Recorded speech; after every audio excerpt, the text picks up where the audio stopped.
Telugu news channel కి స్వాగతం సుస్వాగతం। సీఎం రేవంత్ రెడ్డి క్షమాపణ చెప్పాలి।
రేవంత్ రెడ్డి గారు మాట్లాడినటువంటి మాటలు మరి వారు స్థాయిని మర్చిపోయి కూడా సీఎం స్థాయిని మర్చిపోయి కూడా జాతి నీచమైనటువంటి మాటలు మాట్లాడడం దుర్మార్గం।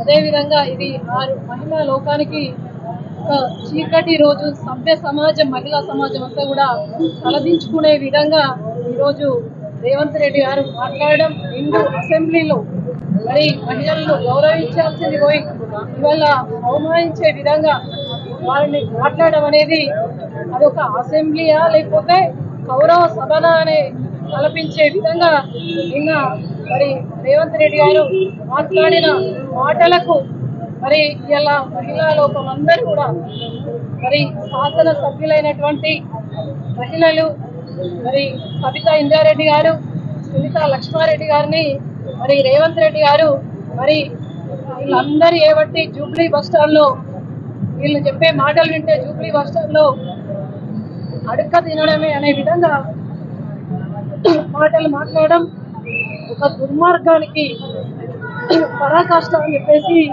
ఈ సందర్భంగా మహిళా లోకమంతా కూడా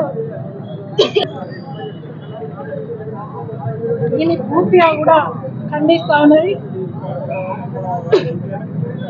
ఇలా సీనియర్ నాయకురాలు కవితా ఇంద్రారెడ్డి గారు వారు బీఆర్ఎస్ పార్టీలోకి వచ్చి 8 సంవత్సరాలు అవుతుంది। వారు బీఆర్ఎస్ బీఫామ్ పై ఎమ్మెల్యే గెలవడం జరిగింది। కవితా ఇంద్రారెడ్డి గారు బీఆర్ఎస్ బీఫామ్ పై ఎమ్మెల్యే గెలవడం జరిగింది।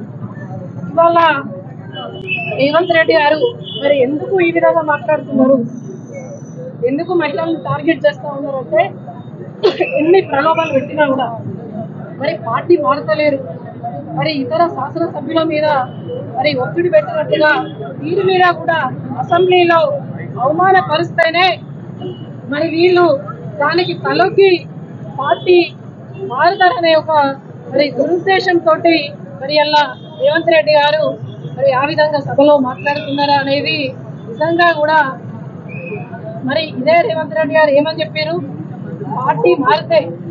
పార్టీ మారినట్లయితే మనము రాళ్లతోటి కొట్టి చంపాలి, ఎవరైతే ఒక పార్టీ బీఫామ్ మీద గెలుస్తారో వాళ్ళు పార్టీ మారినట్టయితే వాళ్ళను రాళ్లతోటి కొట్టి చంపుర్రి అని చెప్పేసి మరి రేవంత్ రెడ్డి చెప్పారు।